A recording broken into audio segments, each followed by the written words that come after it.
So, leading indicator 1.6 says that students, parents, and the community have formal ways to provide input regarding the optimal functioning of the school.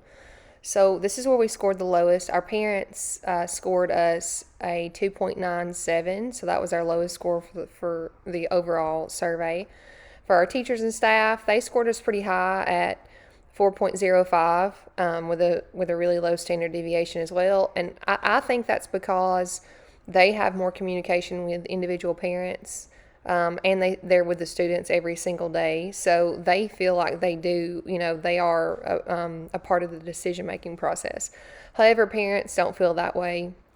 I also scored this as one of my lower ones. I'm the only administrator at the school, but I scored it a 3.44 because I felt like we needed, there's always room for improvement in this area.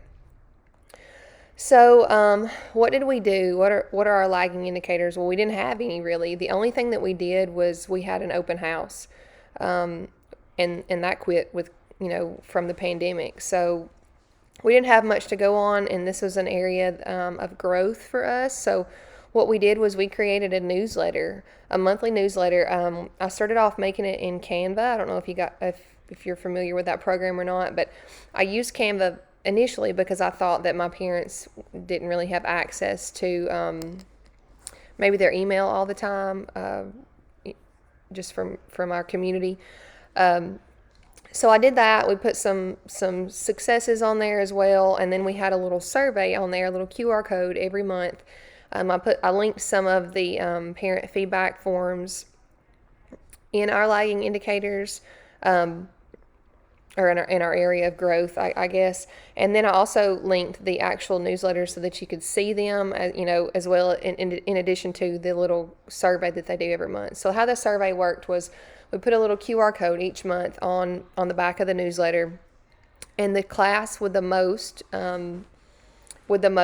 participation from their parents got a little prize, like everybody got an Airhead that month or something like that, and we kind of posted it on our social media pages. So then every month we had a 3-question survey for our parents or guardians to fill out, and that alone was so much information coming from our parents that I actually enjoyed getting from our parents. Like, for instance, one of the things that we asked was, hey, what do you want us to spend our fundraiser money on? What do you think our campus needs, or what do you think your students need?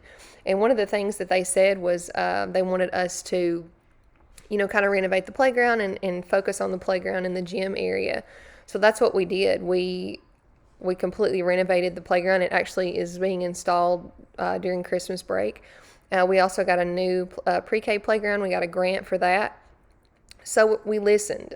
We always, how do you feel as far as safety goes? Do you know our safety plan? Just almost just communicating with our parents better is what we've done.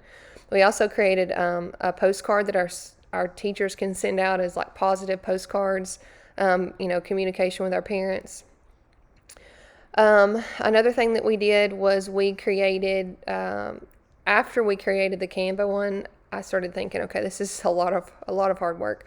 So then we moved to S'more, and I love it so much better, and I can actually link it. I didn't realize this, but I can link it to our Blackboard system that does mass emailing, and a lot more of our parents have emails. We made it a priority to get those this year because we knew that last year we didn't have them, and that's why we had to manually create our newsletters. So now we use S'more, and I absolutely love it.